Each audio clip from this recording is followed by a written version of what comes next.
The stag trophy stares outward with dull glass eyes, inscrutable and a little disquieting.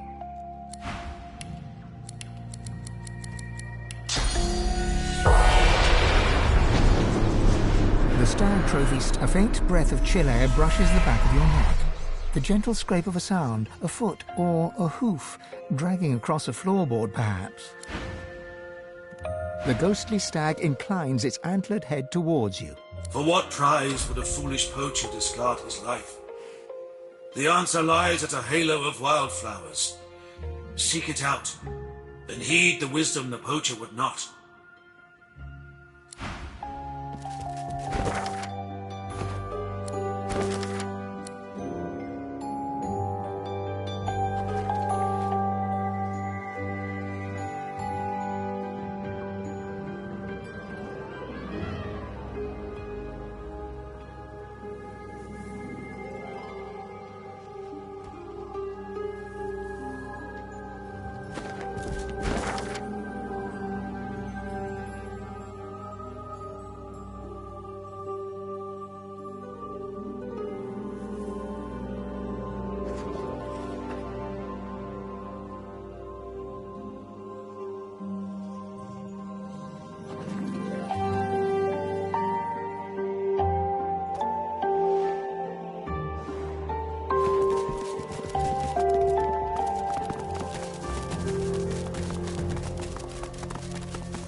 I've spotted something.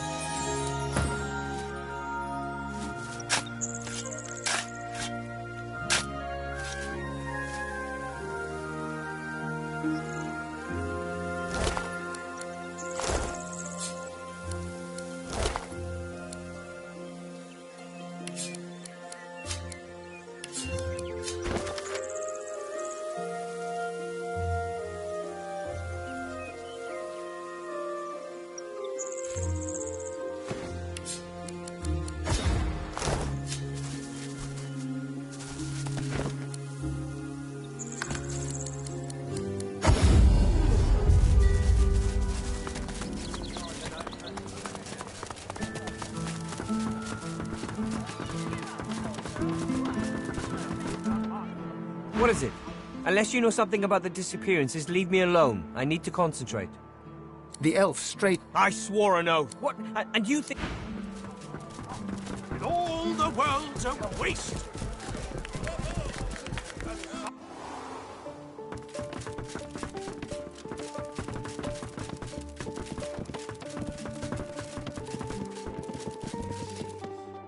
I am Baron Levere.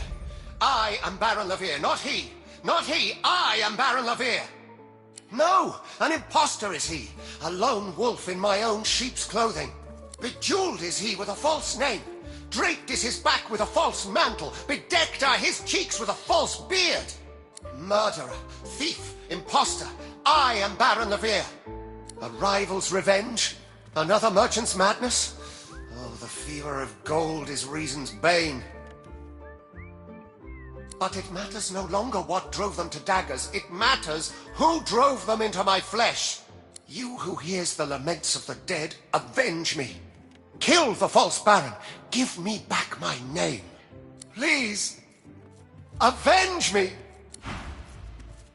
Ah, looking for another trade? Well, bugger me with a bull's horn. Although, Met with his spirit, you say? My, who's the little mouse that comes a-sniffing out the wolf? Could she be a god-woken? Money. The very reason every lone wolf in the land is looking to sink its teeth into your flesh. His name wouldn't mean anything to you. He's beyond your ken and your claws. You, however, are not beyond mine. You're about to make me very, very rich, little mouse. Richer even than butchered old Baran, whose dead appearance I'm keeping alive. Speaking of keeping up appearances... You men, stand by your master! This ruffian has come to rob me!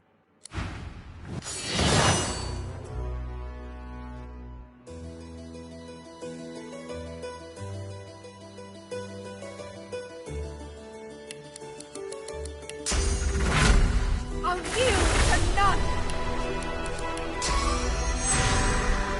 I'll yield to none!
The impostor is dead. My name is mine once more. You who succors the souls of the dead, I thank you. I am Baron Levere. In the halls, I'll be Baron Levere.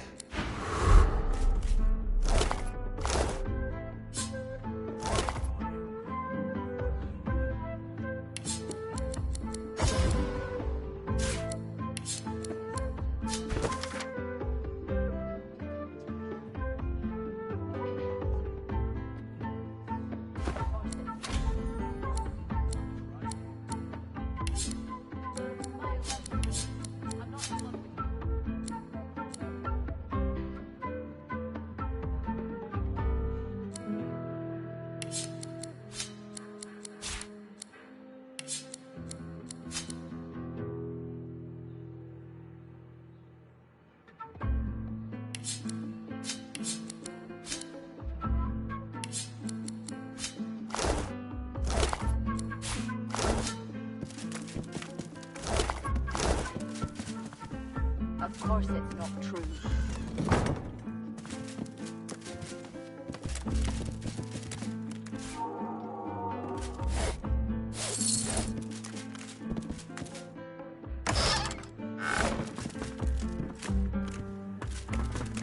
Look out! I see a trap nearby.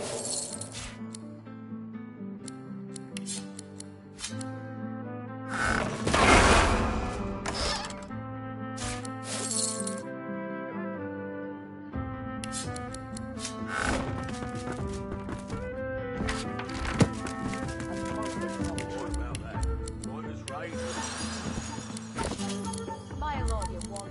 I'm not in love with you.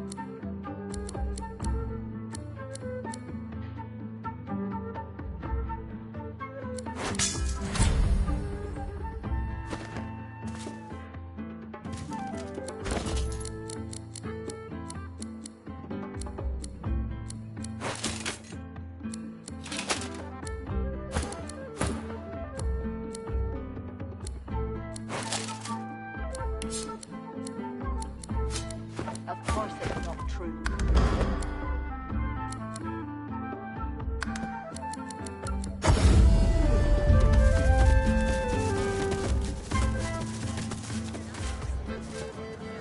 Well now. If Anne claps you... Not much of a landlubber. What?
As you suck the smoke, as the world fades away, you...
My champion!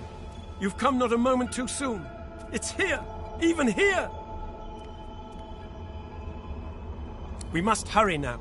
We must race toward the well. Your prey lies on a far-off shore, at the heart of the Nameless Isle. He places a hand over your heart, and you suddenly feel it. An unmistakable pull in a new and distant direction.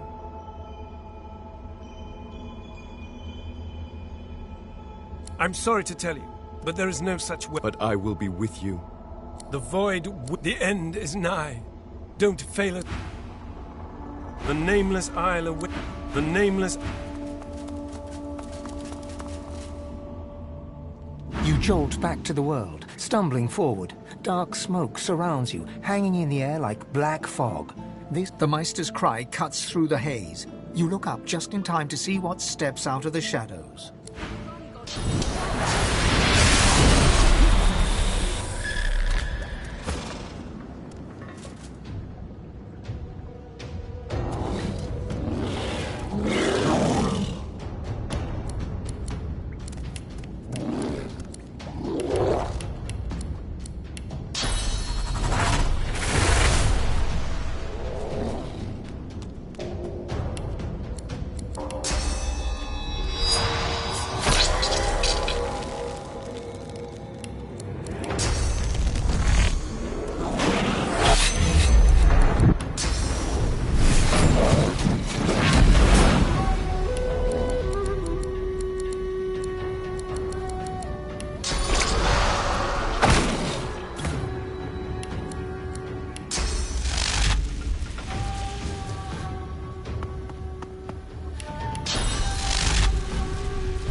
Prepare yourself.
Your god told you there can be only one.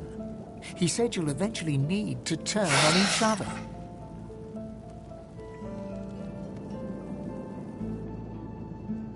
A good wolf. Competition until there's no other option. Let's hunt together. For now. This is how they work. Divide us, then conquer us, one by one. I won't have it. Family's family. A girl's best friend is her needle. But I'll stick by you as long as you continue to uphold your particular brand of useful.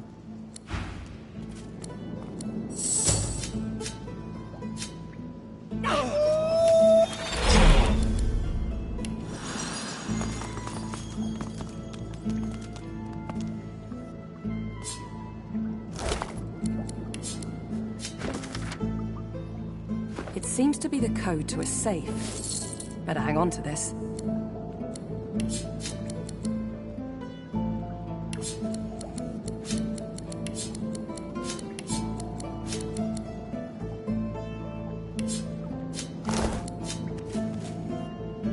Voidworker!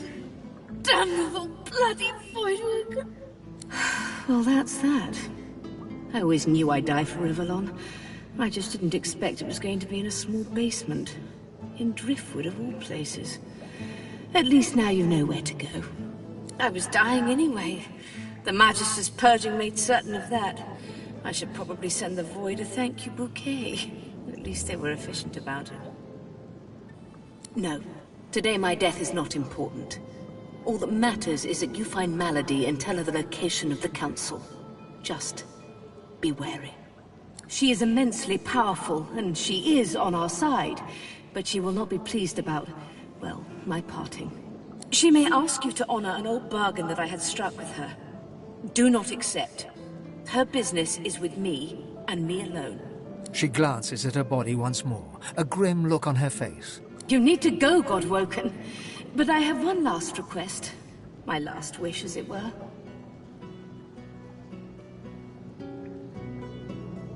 I want a statue. Something modest. A simple piece of marble and gold on the steps of the cathedral, glaring out over arcs. Meister Siever's shoulders slump, a tired, melancholic grin on her muzzle. I would have liked to see that city again. Just once more.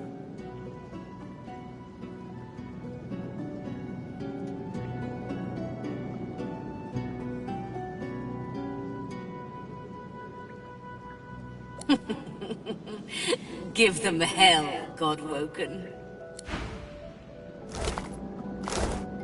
I know you have all the time in the world, but that may be no more than 10 minutes. Speak to Malady at once. The Well of Ascension, I must assume. You'll find the wellspring there, an ingress into which the endless ocean of source flows.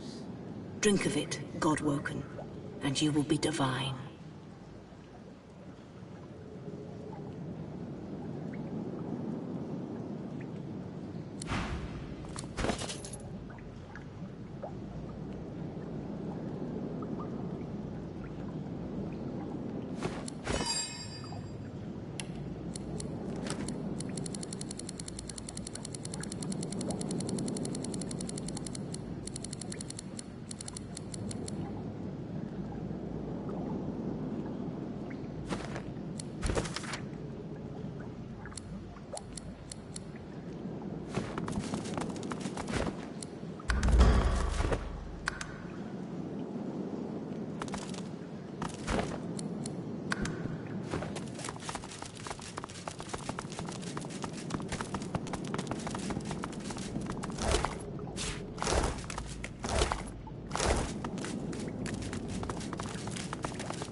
Shame I had to leave the stone garden behind.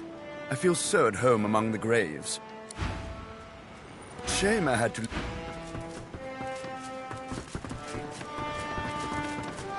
I'll be glad when we leave Reaper's Coast behind.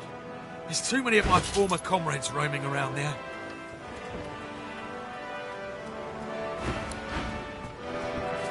We remain vulnerable while at anchor. Better to make for the open ocean at first convenience, don't you think?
Have you made any progress with my request, dear? Have you found that tablet? He is a god for the godless. The Black Ring flocked to him after Lucian unleashed, but I want to be with Mahaly. It is a promise that you cannot break. Unless you want to end up broken yourself. Excellent. Why, I knew I could rely on you. That is all for now, darling. My thanks. Here, a little token for all your efforts so far. Now, I'd better study this tablet for a while. I'm sure it could teach even me a thing or two.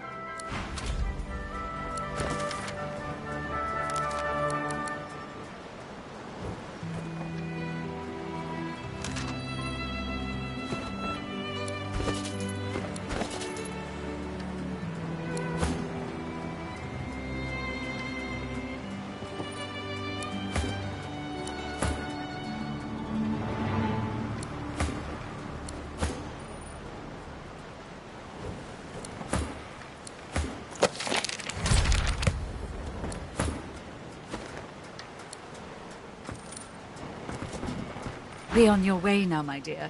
Perhaps we'll have matters to discuss again later.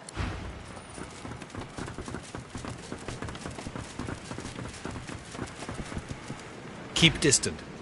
My own demons haunt me too closely. I cannot also bear the burden of yours. Expert warriors for hire, all seasoned in combat. They won't let you down.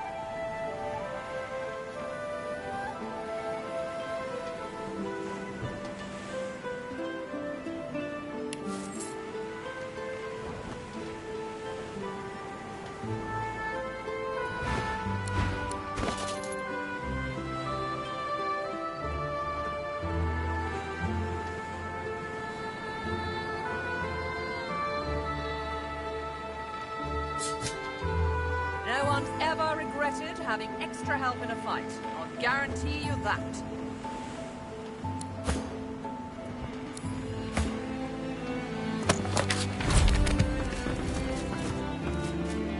You're back! Of course. Told you I'm up to you. You know what? Keep distant.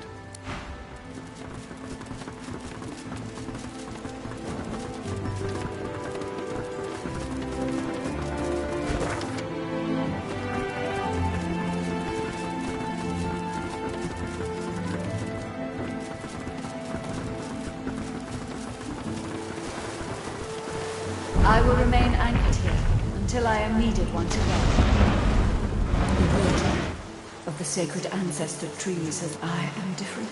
So freedom and youth when I was an ancestor tree.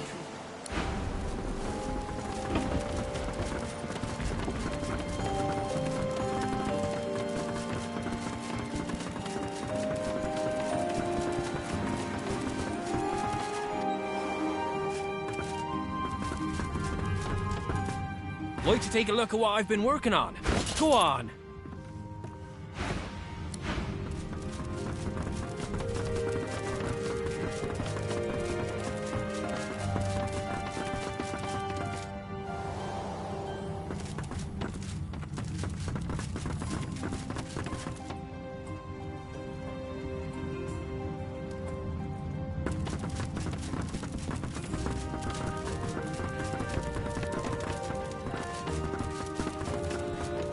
The little girl doesn't acknowledge your presence. She remains locked away somewhere deep within her own mind.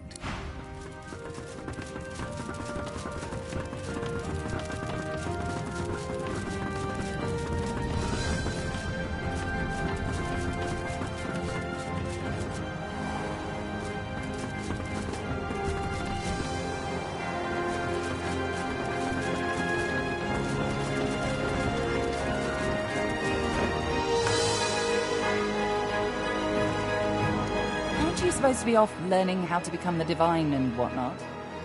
Her eyes flash with something. Anger, perhaps, or fear. But... never mind. We better focus on the task at hand. She looks straight ahead, ignoring you. Aren't you supposed to be off... Well, aren't you industrious? It seems all the riffraff's back aboard as well. Ready to set sail when you are, Your Holiness.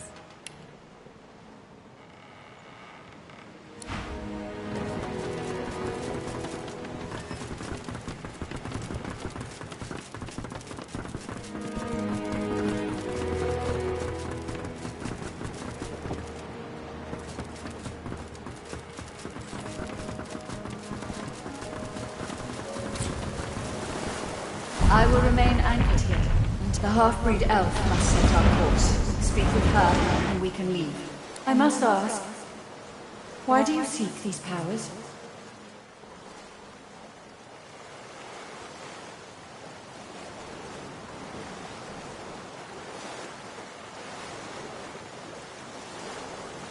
I can no longer communicate with my fellow ancestor trees, but I know that this nameless isle that you seek is the home of the Mother Tree, first among all of my kind. She intends to spread her roots throughout the whole world and make it her own. I doubt she will want you to gain these powers and stand in her way. Be on your guard.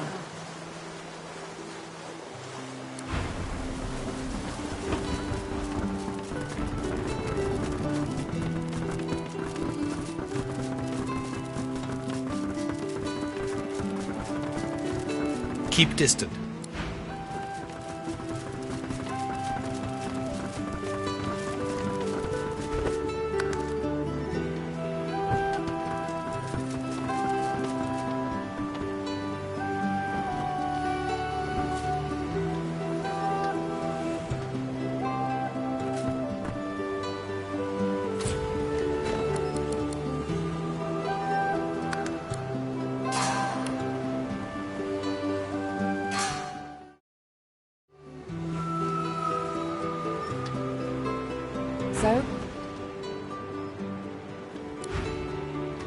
So, ready to set sail when you are, Your Holiness. Fantastic. Now, on to the interesting part. After many adventures, the party finally reached the place where Godwo can go to become divine. But more surprises and difficult choices awaited.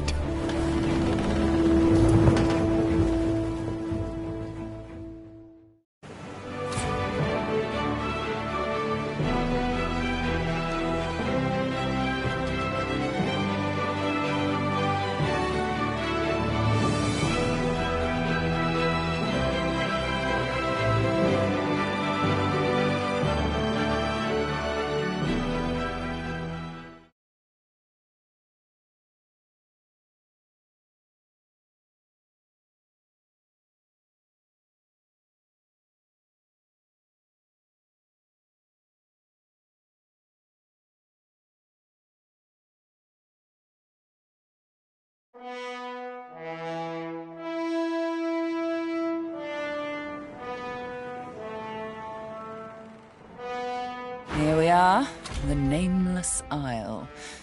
And here I thought Melody was unimaginative. Still, it's what's on the inside that counts, isn't that right? And this is the place you're meant to become a god. I can't help but wonder exactly what you intend to do with such a power.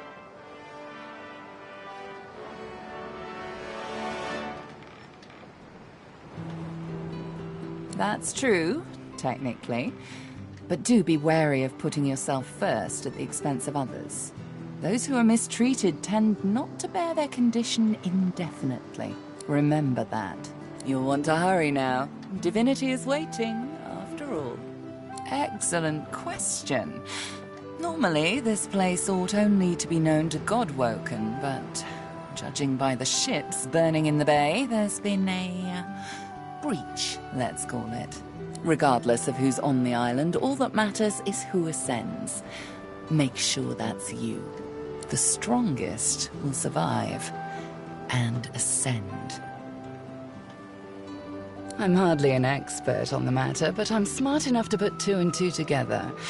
Where there is an ocean of source, there is a well for drawing from it. To rise to divinity, you probably need to take a gulp. Though I'm sure it won't be that simple.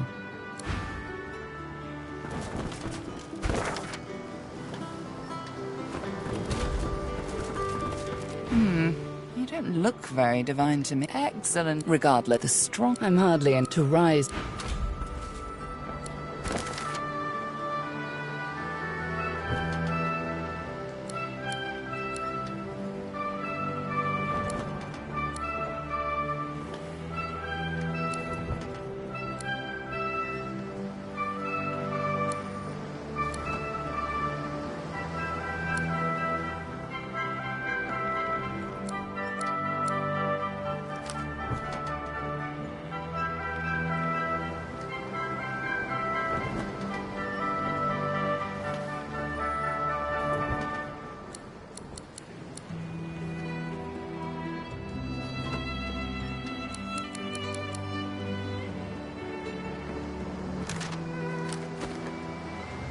Gareth greets you warmly. He's oddly chipper. More chipper than you've ever seen him, actually. I should thank you. I don't know what came over me. Praise Lucian, I had you to put me on the right track.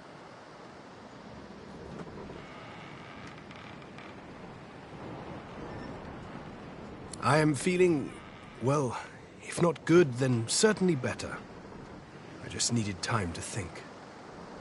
Took some time to think. I had a good friendship with Jonathan while it lasted. I'd rather celebrate that than mourn what could never be. Besides, we have work to do. Once we anchor at the Nameless Isle, I'll scout ahead, see if I can help locate the Council and ease the way. I'll report to you on what I find. Nonsense. I just had to take time to renew my spirit. Lucian said, I will refresh the tired and satisfy the weary. Words as true today as when he said them. Gareth offers his farewell and hums to himself. You recognize the tune, Blessed and Bold, a hymn praising Lucian. We disembark soon. I'll set out first and see what information I might find to ease your journey. We disembark...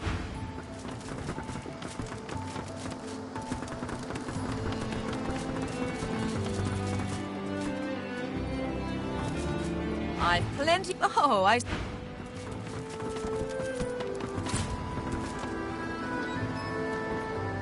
what you must in this place, sorcerer.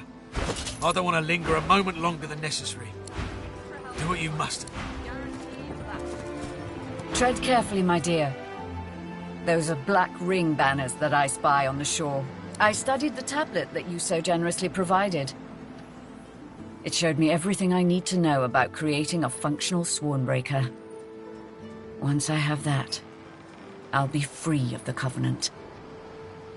See those structures further inland? Remarkably like those from the caverns of the Black Pits, aren't they? Should you discover the parts needed for a Swornbreaker, please bring them to me. I'll make it worth your while. Also, you will likely encounter sworn followers of the God King on that island, I suspect. I would avoid combat if possible. Death can be less than final for them, if the God King wills it. Almira doesn't respond right away. Instead, she turns and gazes intently at the island. After a long moment, she finally speaks. I sense a familiar presence. The Sallow Man. Yes. He's there somewhere. Likely commanding Black Ring forces. You should seek him out. He's a foul creature, but not opposed to cutting a deal. Beware his underlings, though. If they challenge your presence, pose as a thrall of mine, and you should gain safe passage. My name should still command respect among them. Something on your mind, darling?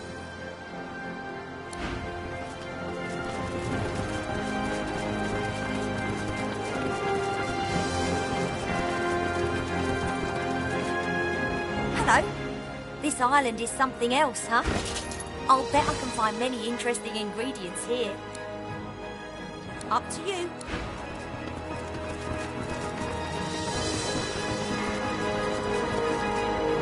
The golden-haired woman in front of you casts an appraising eye over your attire. Slowly and deliberately, she winks at you.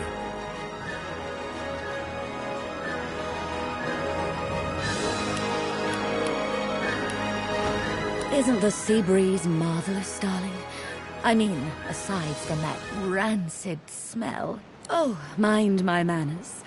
Welcome to Four Sisters, the sole distributors of sorcerous sundries in all of Rivellon. Now, don't be shy. Tell me, how can I help you? Oh, darling, Malady invited me, of course. She said you'd need all the help you could get. She looks around with a gleam of horror in her eye.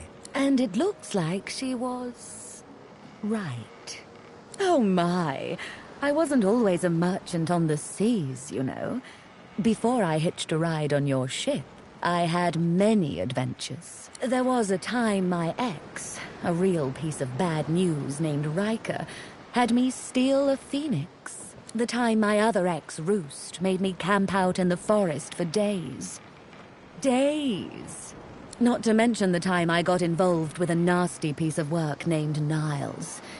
The less said about that, the better. Truth be told, I've had a lot of bad adventures in love. But I keep looking. Looking directly at you, she plucks her hairpins from her hair one by one, murmuring to each before flinging it into the sea. She loves me. She loves me not. She loves me. She loves me not. She loves me. With an effusive and slightly disconcerting smile, she shakes all her hair free. Beaming, she hands over a small, delicately wrapped package. Now that I know I have your affection, here's a little token of my own. Oh, how sweet of you. My sources tell me she was able to get away from all that unpleasantness before it was too late. She should be traipsing to safety as we speak. Please tell me that my dear sister equipped you well with sorcerous sundries. Oh, that makes me so happy. Nothing is more important to Four Sisters than happy customers. It would be honorable for me to do the same then, wouldn't you say? Come closer so I can tell you. A little closer. Perfect. In the race for my heart. She looks deep into your eyes. If you passed the admirer in second place, what place would you be in?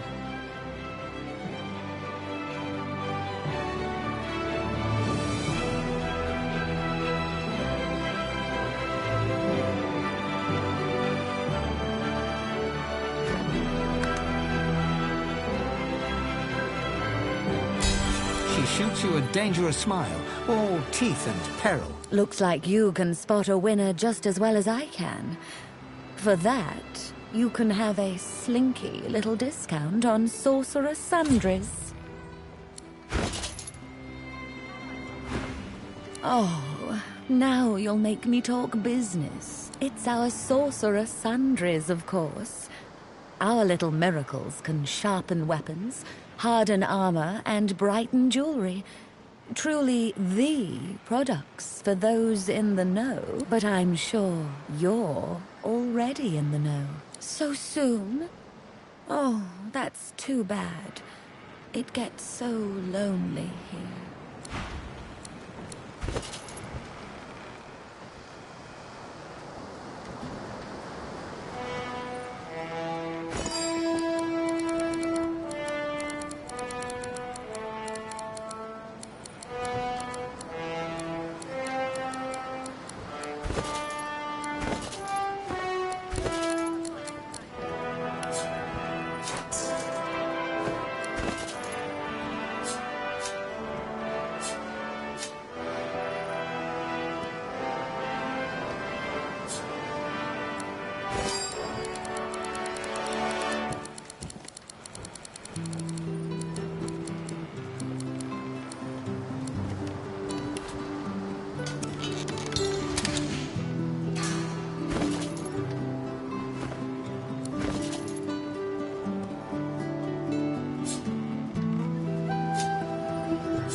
I knew you'd be so soon.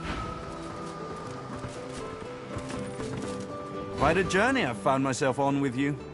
Is this where it ends, I wonder? Try as he might, Tarquin cannot hide a small flash of surprise. Where did you hear that precisely? Never mind. The Aetiran is a children's fable, nothing more. Supposedly a wand with an infinite capacity for source? Pure nonsense, I assure you. Really? Well, perhaps that says more about the caliber of their intellect than anything else. Such a device would be a gross overconcentration of power. It could purge the entire world of all source. Luckily, the laws of the universe render such a thing impossible. Dangers indeed. You can almost hear the sounds of battle when the wind shifts correctly. And where there's battle, there's bound to be mercenaries. Glechu Duma, the words of the lone wolves. No doubt my former comrades will have them in their employ. Speak their words, and you might pass. Speak their words, and you might pass. Consider it a token of my thanks for the assistance in retrieving anathema. Pursuit of my interests has led me to fall in with some disreputable company in my time. For a short while, one such group was the Black Ring. I know, not something to be proud of, but they let me do as I wished, so desperate they were for aid after the death fog cut them down to size. A fine arrangement, until they started preaching about this God King and his infernal covenant. He snorts derisively. The last thing this world needs is another would-be god, and an army of fools willing to follow him.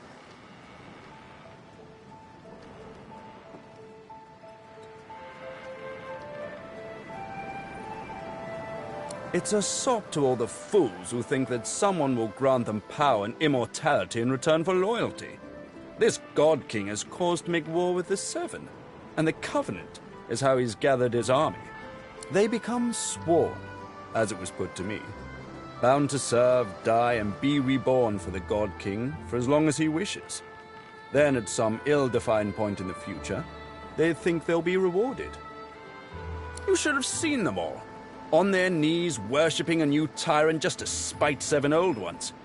I got away from them while I still could. Unfortunately, Dallas was waiting to snatch me. There's a clue in the name. He's a god, or something that wants to be a god. Continue to march to the Seven's beat, and I'm sure you'll find out exactly what he is. They're all the same, you know. Tyrants, liars, carrion birds. The best thing would be for them all to destroy each other and leave the rest of us to live in peace. You know why. A time is coming when you're going to need me, and I won't be much use to you if I'm performing self-surgery, will I? Besides, it doesn't matter if you don't let it matter. Black Ring, Divine Order, all labels try to define who we are. As soon as a skin is of no more use to me, I shed it. You ought to try it sometime, Godwoken. My efforts continue. I must admit it's quite an intricate piece to work with, even for someone like myself. I remain confident of success, though.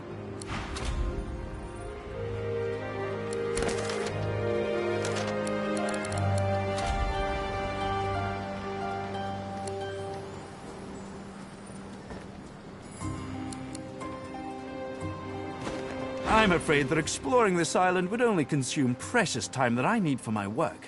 I shall be remaining here. My efforts continue.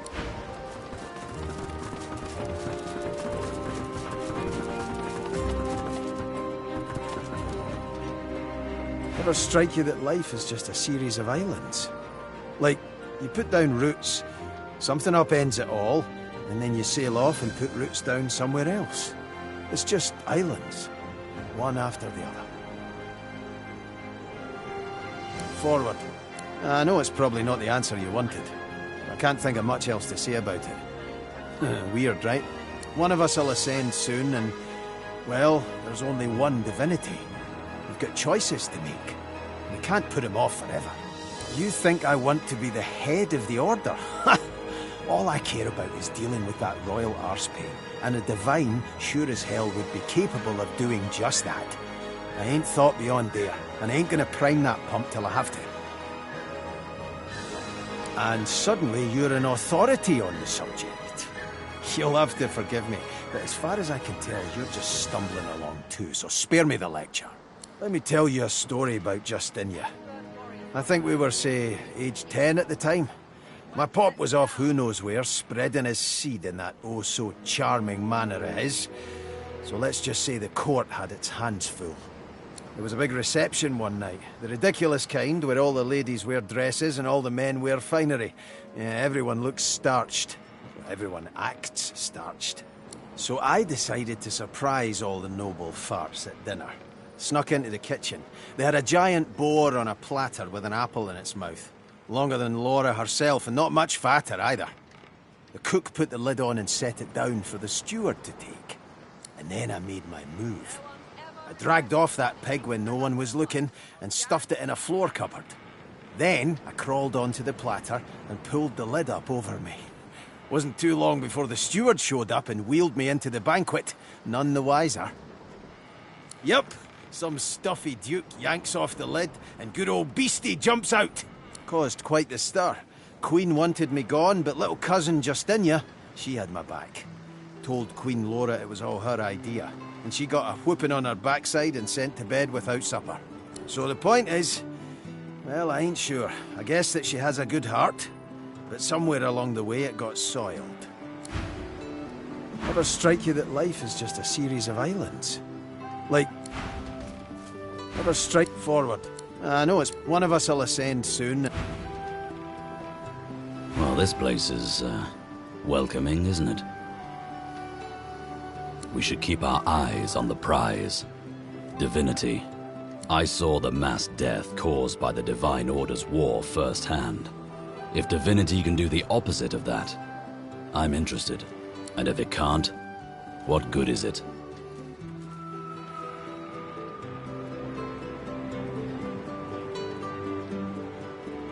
You're right. The gods may be dead, but we still live. That has to mean something. Ifan shrugs and turns to survey the environment, squinting into the distance. I think we should find out what it is. Ifan claps you on the shoulder and beams at you, affection for you plain in his eyes.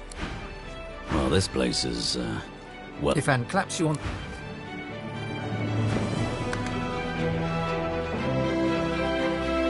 What's on your mind, darling?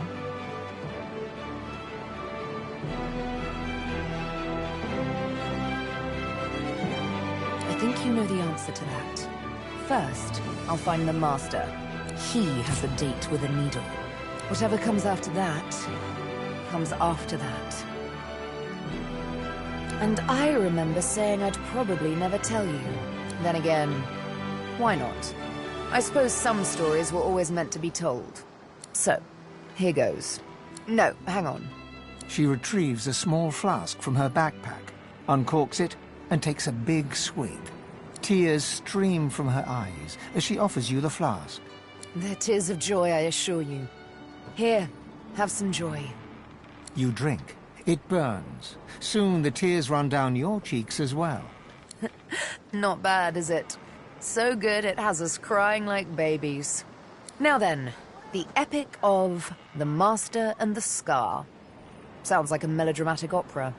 There was, of course, some singing involved. It began when I woke in the dark room. He removed my blindfold, and still I did not see. He himself was darker than any shadow. But I could hear him. Hear him give orders to another. Stingtail. How he came to regret the actions he performed that day. The Master bid the dream a dream, and so he did. He sat there. I could feel his hands upon my cheeks. He trembled, as if in pain. I didn't know what was going on until quite suddenly, his right hand became a flame. I screamed as he traced the design of the scar into my searing flesh, but I could not move, not an inch. And all the while the Master looked on in darkest silence.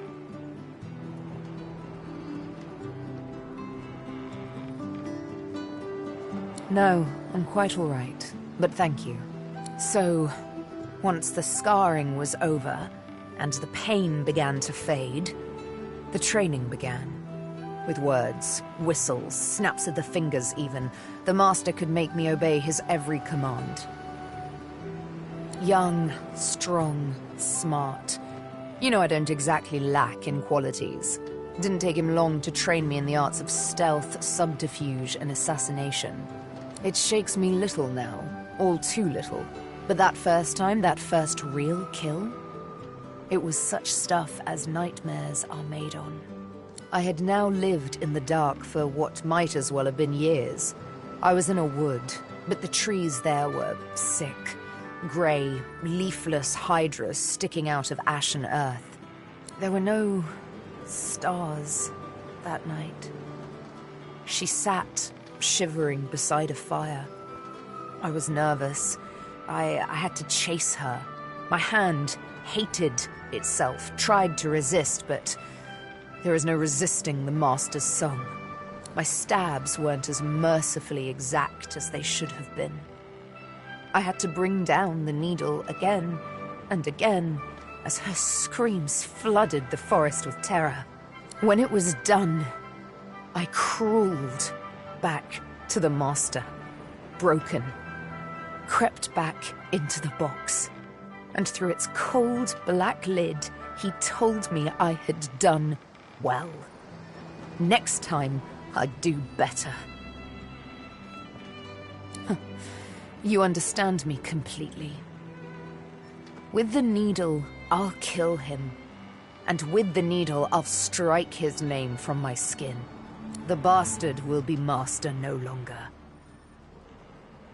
The very best. She cocks her head ever so slightly and eyes you as innocently as a kitten. Why? Don't tell me you disagree.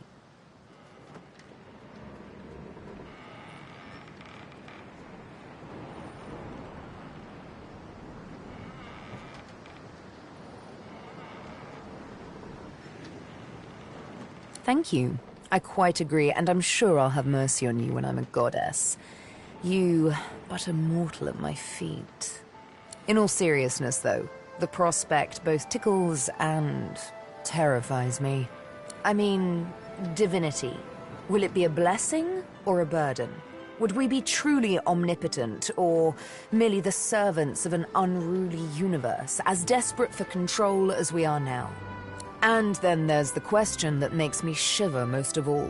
Would we still be ourselves? Would I remain Sibyl, or would my mortal soul die upon gaining divine immortality?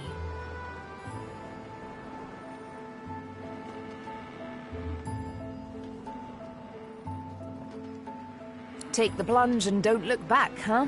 As good a plan as any, I presume. She sighs and closes her eyes, then smiles her easy smile. Such a silly game we play, to be a god. It's quite wasted on mortals, if you ask me. We are all of us too blemished to become immaculate. There's no time to waste. I think you know the answer to he has a date with a needle. Whatever comes after that... Sibyl slides her hand in yours, makes your heart skip a beat with her particularly coquettish smile. I've something I need to tell you. You earned it just by being you.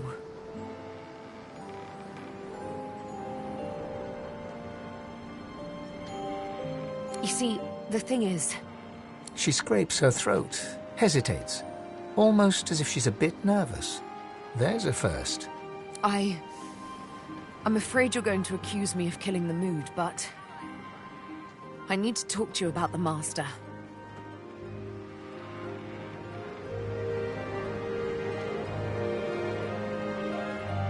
No, not anymore.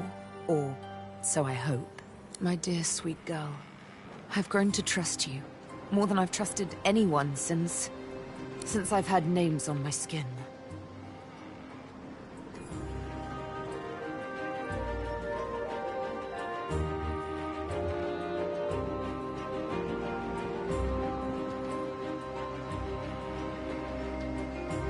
Wasn't easy, I know. Come, sit down with me for a moment. You both sit down, cross-legged, knees to knees, hand in hand. Suddenly, a melody. Sabine sings a song, haunting in its simplicity. She uses no words, sounds rather. It's beautiful, yet somehow menacing. This is my Scar song. It's all the Master needs to make me his slave once more, unless your voice opposes his. I will soon confront him, with you by my side. My life and my liberty I place in these soft, strong hands of yours. Will you sing?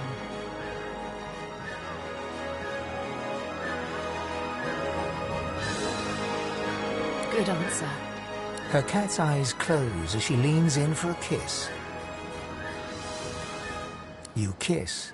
It's sweet and wonderful. You wish it could last forever. My word. You both get up and smile to one another warmly.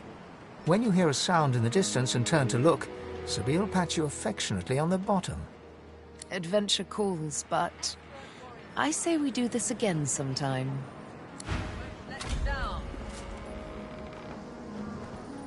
Yes?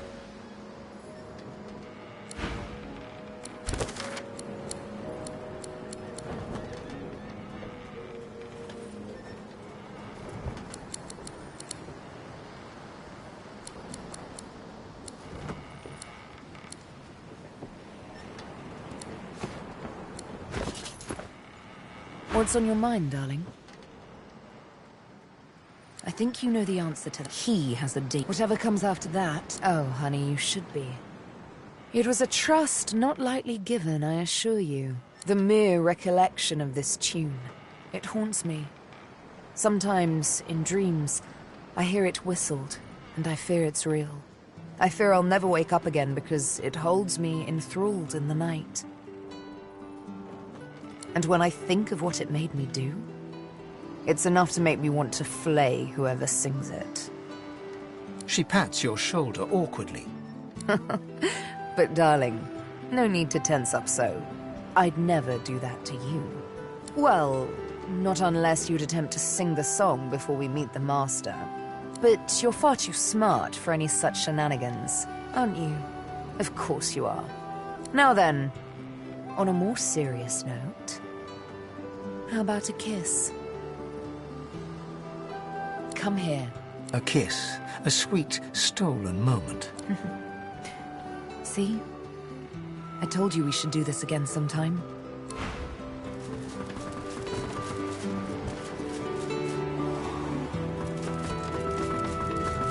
Like to take a look at what I've been working on? Go on!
These bodies have been purged.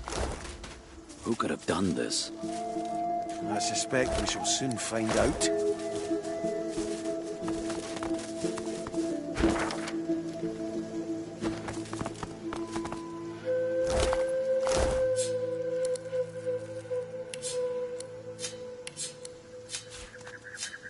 A Magister.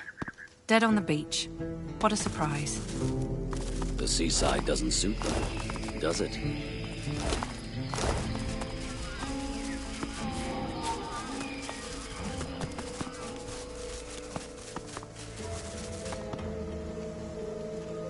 Please, go ahead. Well, this place is, If Anne claps you on the... Ever strike you that life is just...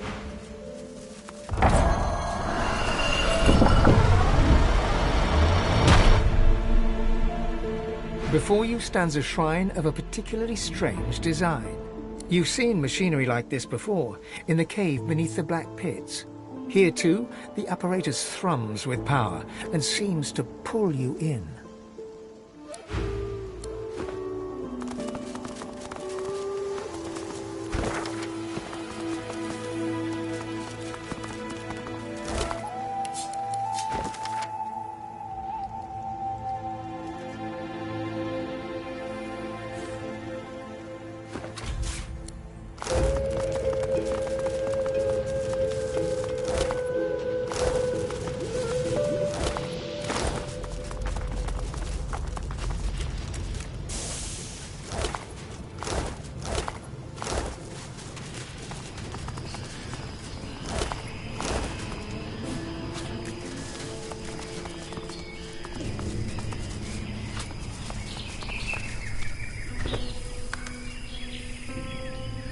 I've never seen ruins like these. You don't get out much, do you?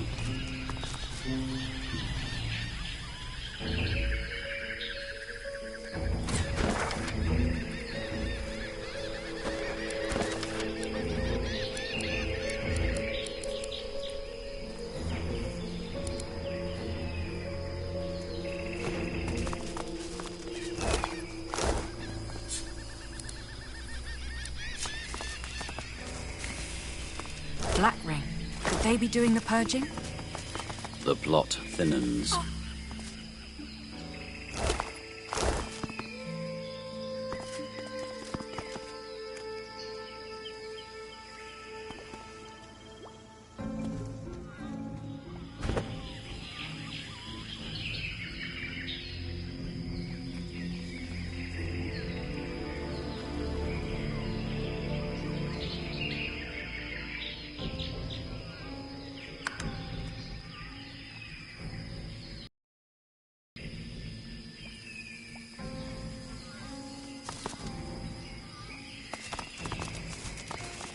As if from nowhere, a sweating warrior appears before you. Who the hell's be yow?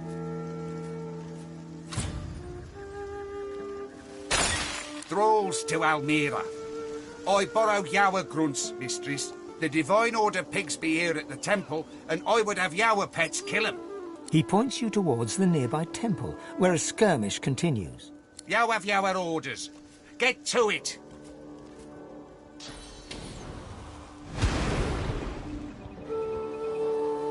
I thank you kindly, mistress. Now, thralls, get out to it.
Mistress Almira would have her thralls report to camp there yonder. We will make use of them.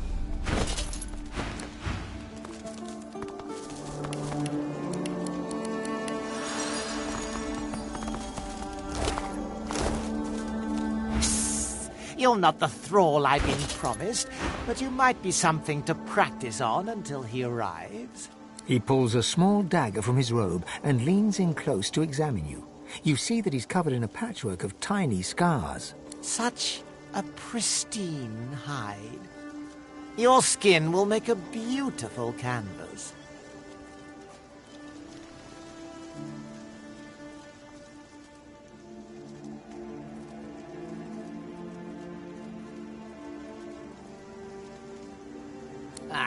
Fine.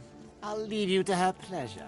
I just hope she doesn't throw your life away by sending you up against the Shriekers.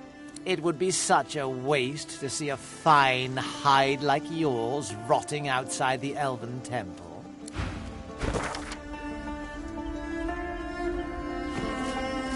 You'd best go before I change my mind about that skin of yours.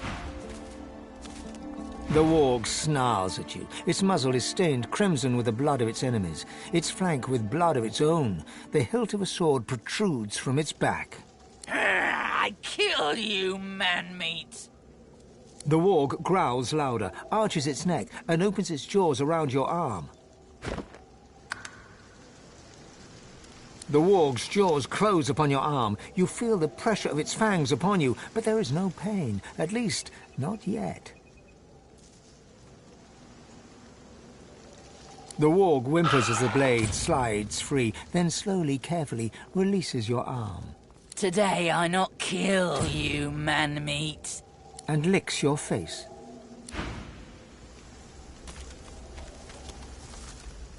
With twinkling eyes visible through his helm, the Reaver offers you an apple, shiny and red. It is perfect in every way. He shakes his head and points to your mouth, beckoning for you to open it. He holds the apple to your lips. It feels not cool and dry, but warm and wet. He squeezes.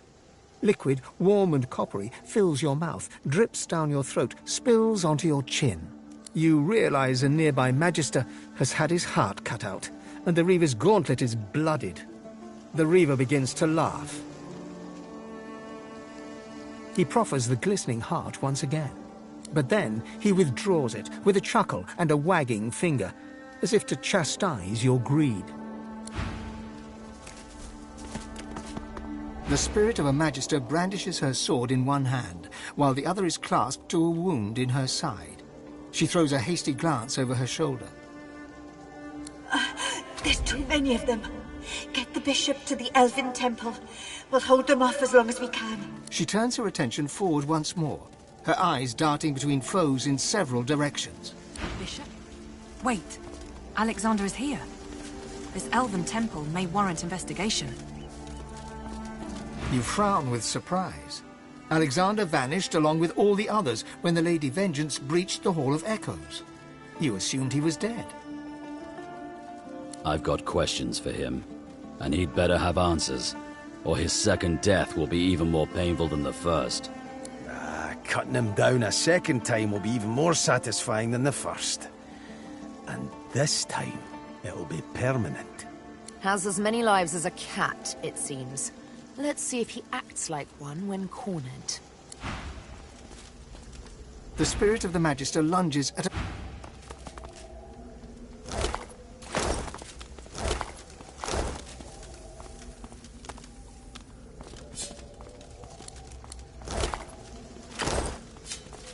The spirit of a Magister priestess swipes her staff in wide arcs through the air. She turns and spots something. Wargs! Sir, watch out! Get away from him, you foul creature! A ghostly cacophony reaches your ears, the snarl of a beast and the screams of a man. The priestess lunges forward to help someone unseen. There's another scream, cut short by a wet crunch. The priestess falls backwards, clutching a severed arm in paladin garb. Magisters and paladins fighting alongside each other. A rare sight indeed.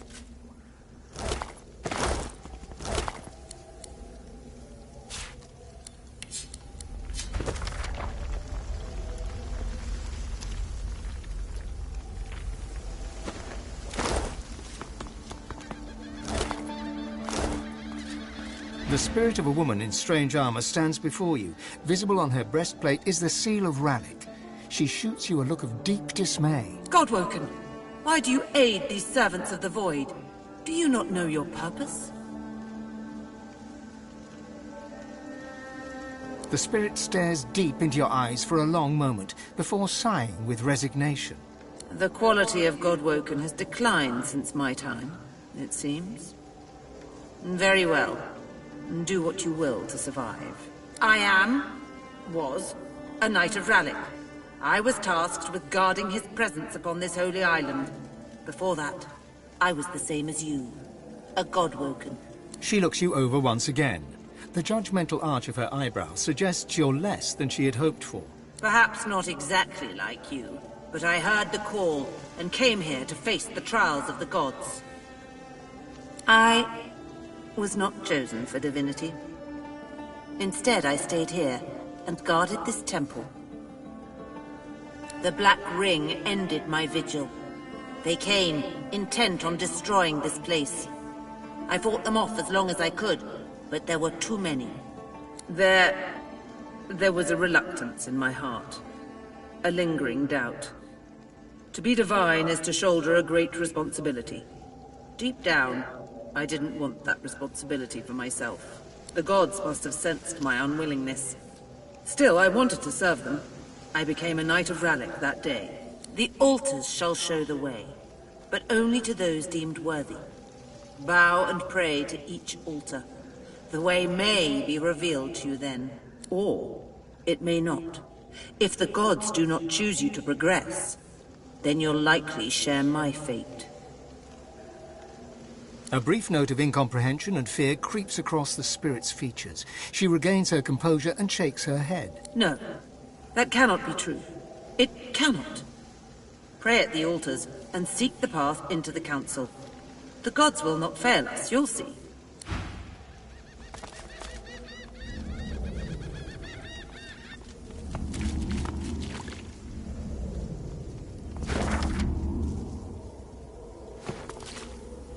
The altar stands before you, flecked with moss and the cracks of age. An ant crawls across the surface, dipping in and out of the inscription that's engraved on the rock. In honor of Rallick, first of the gods and patron of humanity.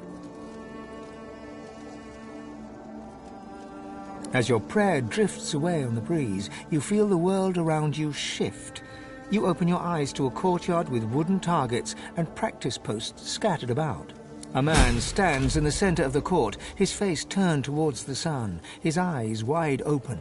He's old, grey hair matted against his skin, but you still recognize him, Rallick. He doesn't look over as you approach. It's only when you're standing right beside him that you see that his eyes are clouded and grey as his hair. He is completely blind. Go, Godwoken. Find the Well of Ascension. Do your duty. The vision fades, and you stand once more in the shadow-speckled glade of Rallick's temple. Looking down at the altar, you see a faded symbol for the sun carved into the rock. The altar stands before you, silent and still, an image of the sun engraved on its top. A bird flits by, snatching an ant from its surface. Fight then for underlings.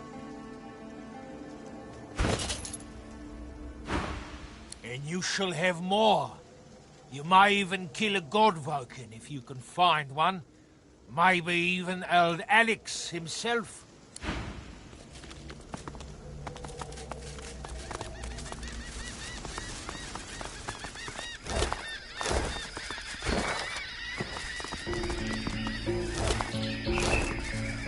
The spirit of a paladin stands before you.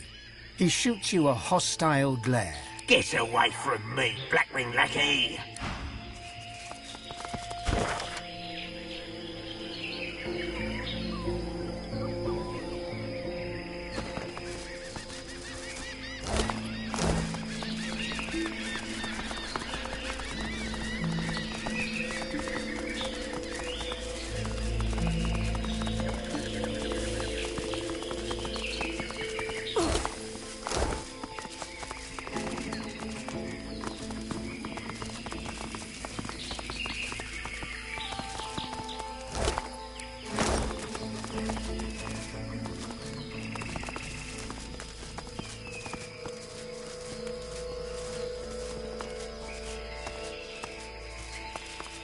Quick as a flash, the Magister has an arrow notched on his raised bow. He falters. A glimmer of recognition crosses his face, followed a moment later by a wry smile. My Fort Joy savior. I never thought I'd clap eyes on you again. You always seem to catch me at a low ebb, unfortunately. My troop was slaughtered by Black Ring. I'm the only survivor. What are you doing here?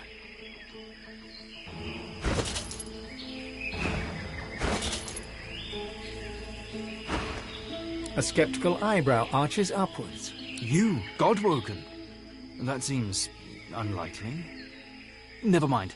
There are more important matters at hand. Bishop Alexander and the others might still be out there. I need to find them. Let me stay by your side for now. You can count on my bow in any fights to come.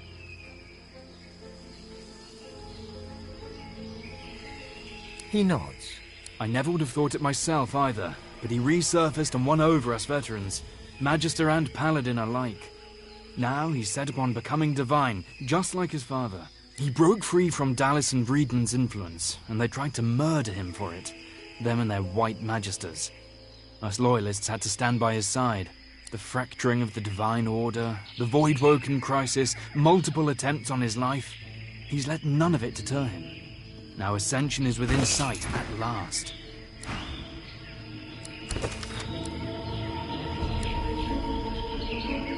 May your reward be as great as your sacrifice. Mighty Seven, watch over your fallen servant.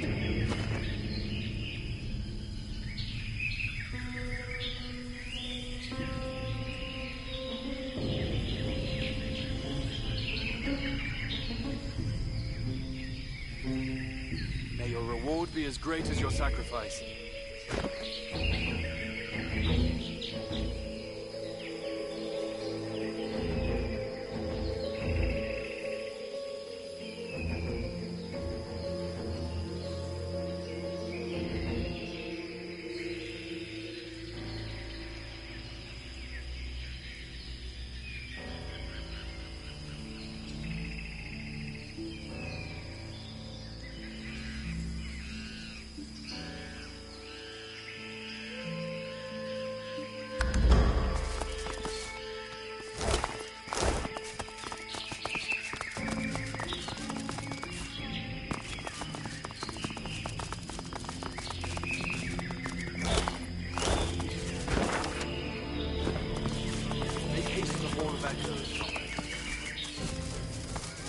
Make haste to the Hall of Echoes, comrade. I fancy a swim. You need a bath?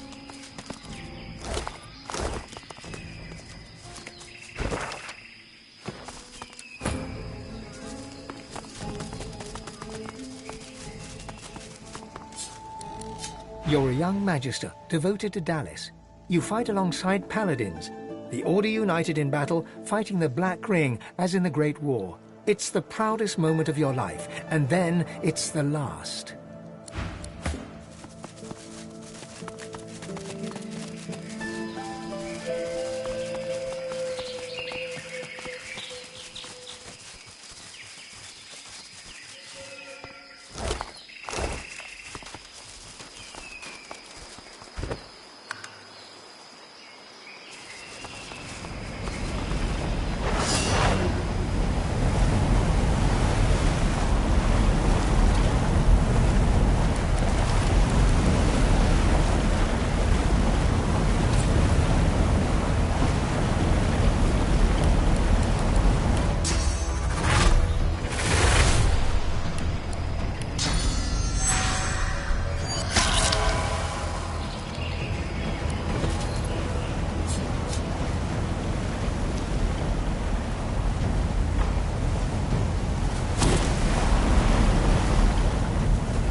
paladins, all dead.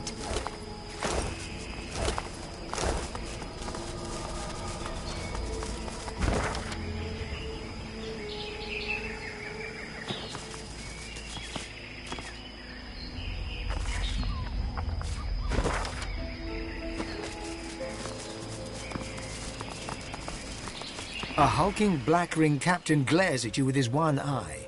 The other one, a weeping socket surrounded by recent burn wounds.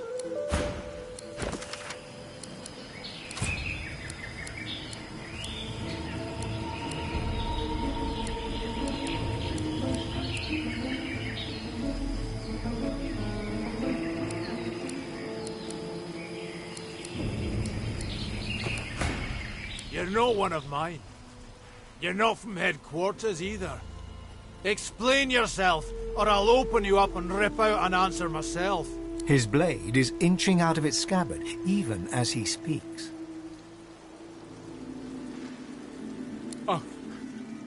Almira, apologies, mistress. I'd never have dreamed of questioning any thrall of yours. He bows and gestures for you to pass. Yow! Thank you, mistress. Pass freely.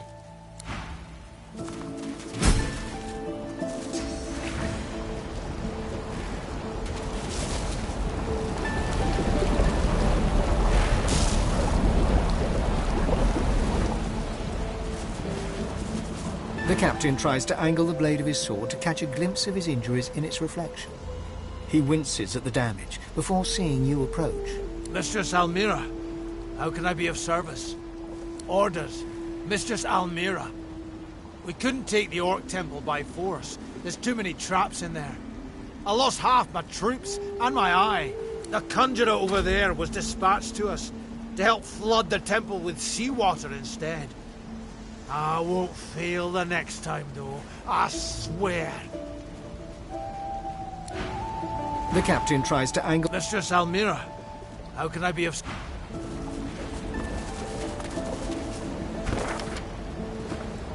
That conjurer laid waste to an entire temple in an instant. After we bled ourselves dry trying to take it.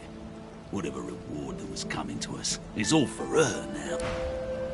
I mustn't fail next time. I've no skills to match the conjurers. I'll have to rely on sharp steel to prove myself worthy.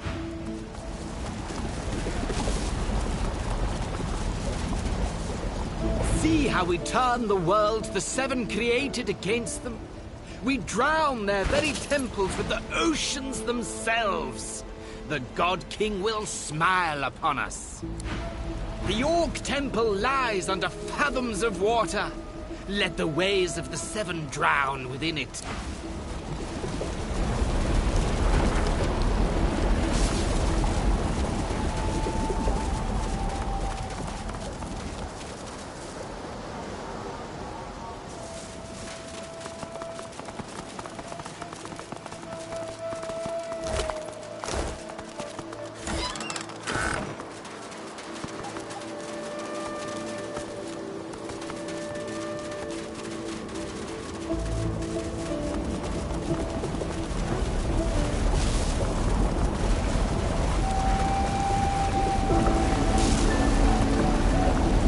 The conjurer pays you no heed. She has eyes only for the portal swirling ahead under her control. It hungrily consumes the sea upwards like a waterspout. The conjurer's gaze remains fixed on her portal. She gently flicks her wrist. The portal widens and devours the sea at an even greater rate.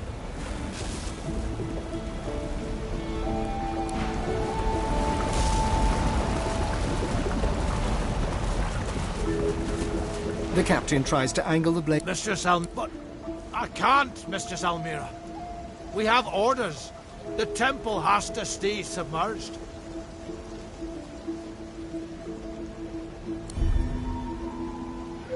I can't, Mistress. Orders are orders.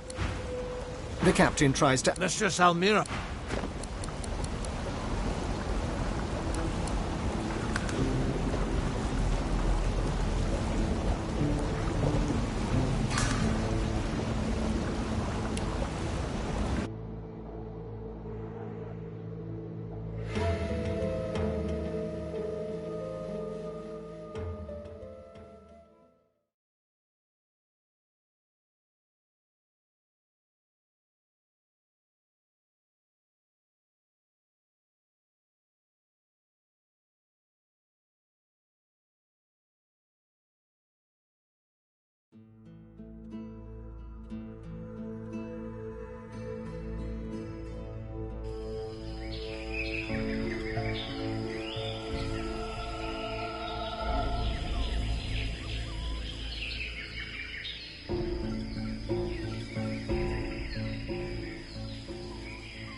A hulking... You know what? His blade is... He bows and gestures... Yow! The captain tries to... Mistress Almira, how can I be of service? Orders. The conjurer over there was... That conjurer... mustn't... See? The orc... The conjurer...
Nothing to see here. Please move along.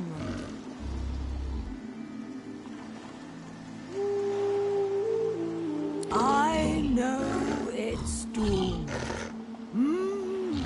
All will die, and all will fall to ruin. You bring chaos here. You bring death. Leave me out of it. Leave me be. Leave me out. What's this? I found something.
The automaton doesn't react to your presence at all.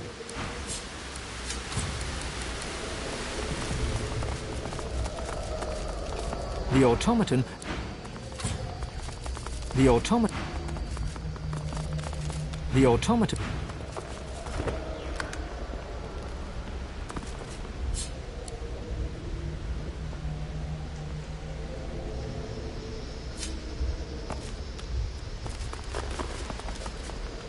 Embedded in the stone stands an ancient and venerable sword, as sharp and as strong as the day it was made.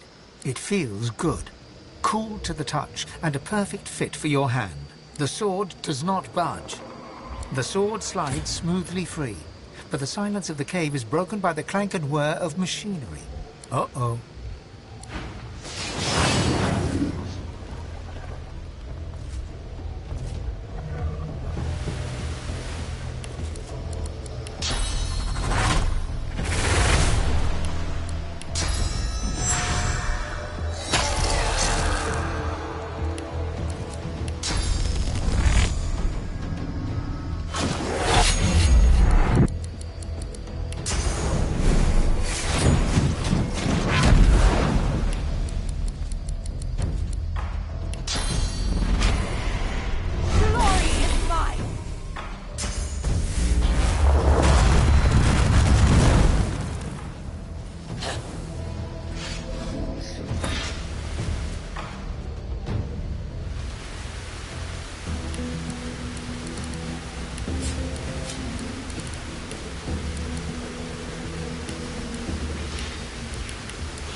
ready.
strange contraptions are these?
Spotted something.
Do you serve the God King's scum?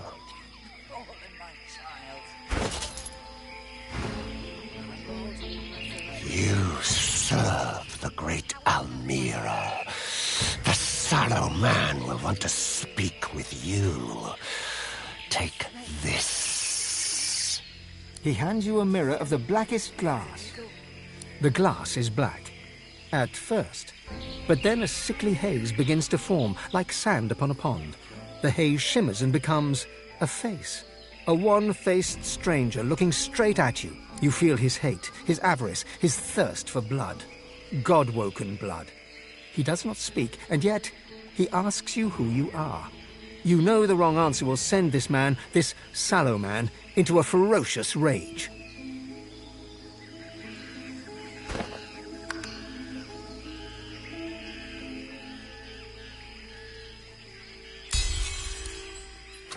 It works, and instantly you know what the sallow man wants.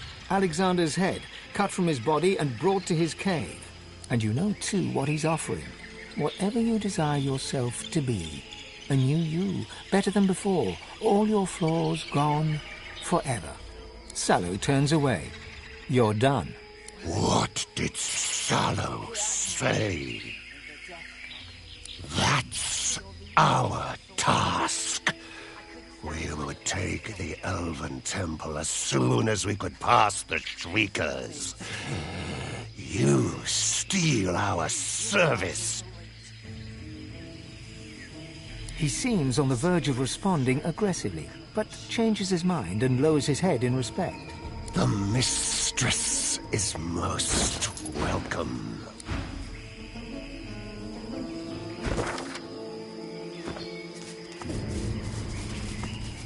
Go serve your god and king.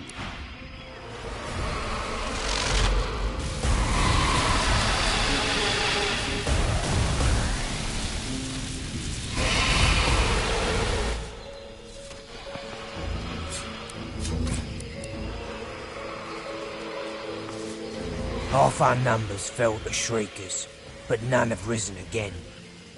The God King must be displeased with us. We have to take that temple. There's God-woken filth hiding up there. His head would be on a spike now if it weren't for those Shriekers. You lonely creature. Not unlike me once. Storm the Elven Temple and strike down the Shriekers. Perhaps the God King will smile upon your effort. You should be up there, dying for our lords. You will never be deemed worthy without sacrifice. Get away from me, you lad. We shall burn the Elven Temple. We shall burn it all.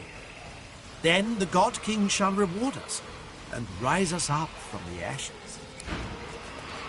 The warg snarls and growls at her comrades. Cowards! Swine! You will not fight! She turns to you, suspicious. Why you fight with me? Into battle we go!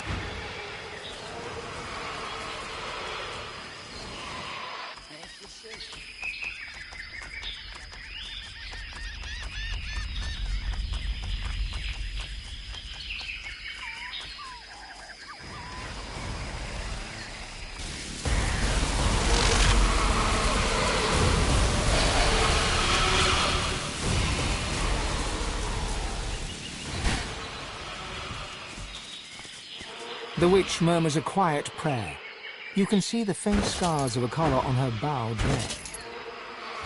Leave me be. I'm preparing my soul for the trials ahead. I will not fail our God King.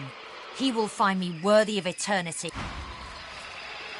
The witch's eyes are closed, her mouth whispering a prayer to the God King.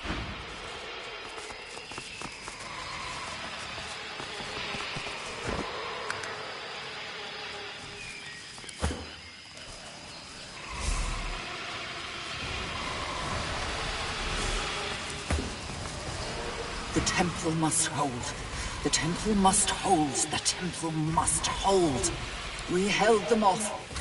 We held them off. We held them off, and Alexander was saved.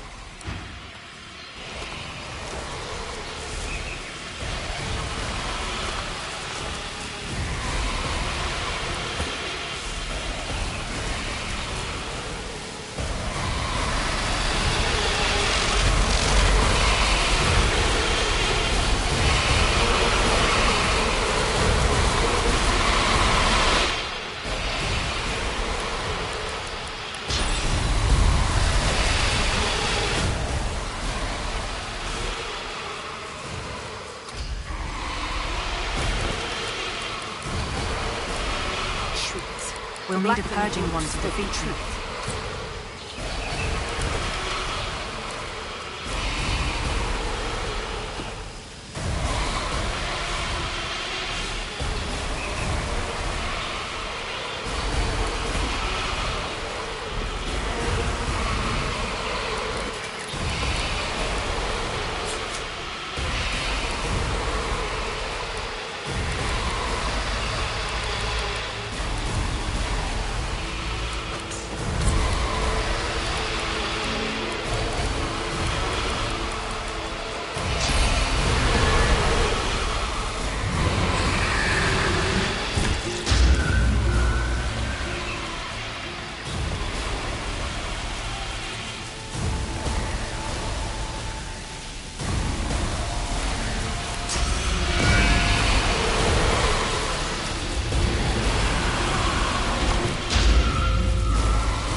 Explain yourself!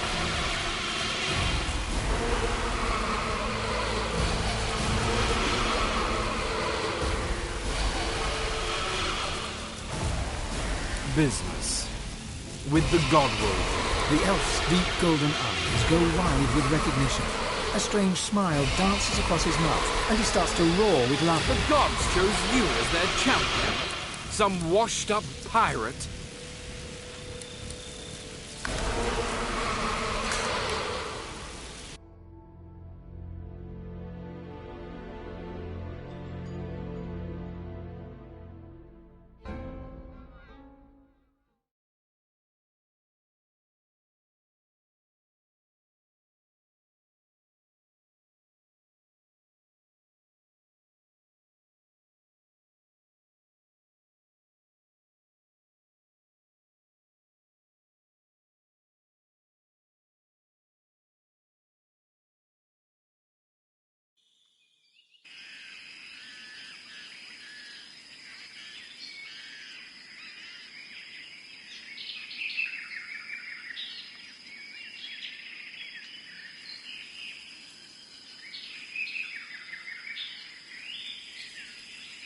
Shriekers. The Black Ring brute spoke the truth. We'll need a purging one to defeat them.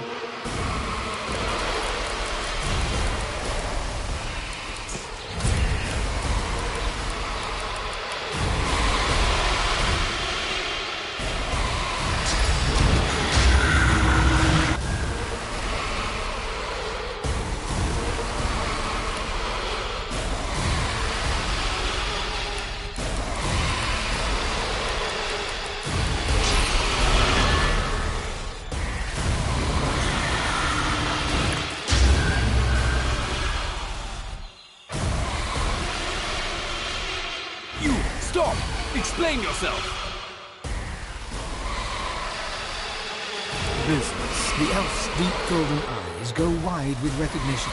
A strange smile dances across his mouth, and he starts to roar with laughter. You! The gods chose you as their champion. Run home, little godwoken.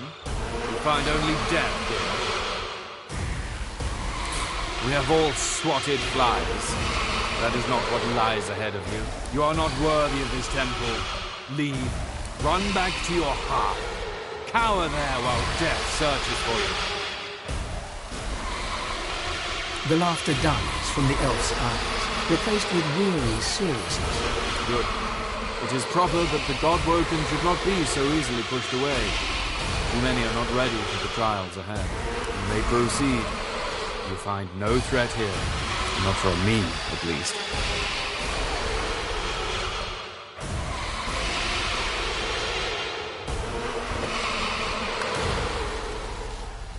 The island is not overrun. This temple stands strong. The other gods were clearly not as powerful as Tercendelius. In his fortress, the Black Ring did not succeed. They do not kill the Godwoken, but they do not fail. Now, knights and Godwoken both cower behind monsters, tied to sticks. The elf raises a bushy eyebrow. One demands from one's lessers. I am your equal, Godwoken. Once, I stand where you stand. My gods chosen, fighting to be the divine. The trials do not kill me, but neither do I triumph. Another becomes divine, and I remain here to serve Tercendelius and protect his chosen. It is not the place of a knight to reveal such things. We walked your path once. You must discover it yourself, as we did. Turn to the gods.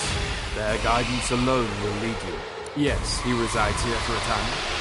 He and his troop commandeered the top level of my temple. He is not the Godwoken I expect.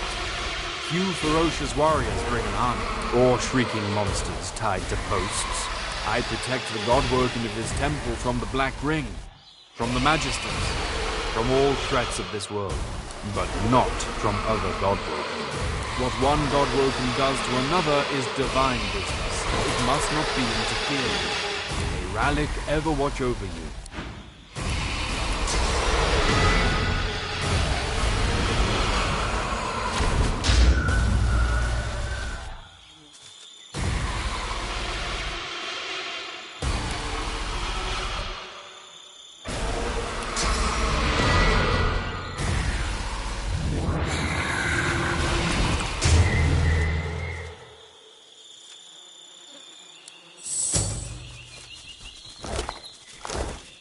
The spirit of a Black Ring witch stands over her remains, loudly petitioning the sky above.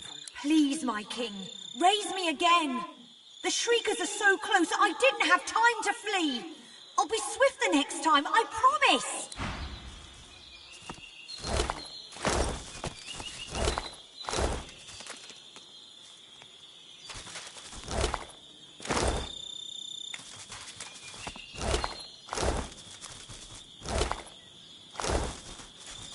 The spirit of a hulking Black Ring warrior lurches right towards you, brandishing a spectral great axe. The warrior charges right through you, like a passing shudder. Just as he emerges from your back, you hear an echoing shriek and feel a curious phantom pain jolt through your senses. You turn. The warrior drops to his knees behind you, a smouldering hole torn right through his torso. He pitches forward onto his face.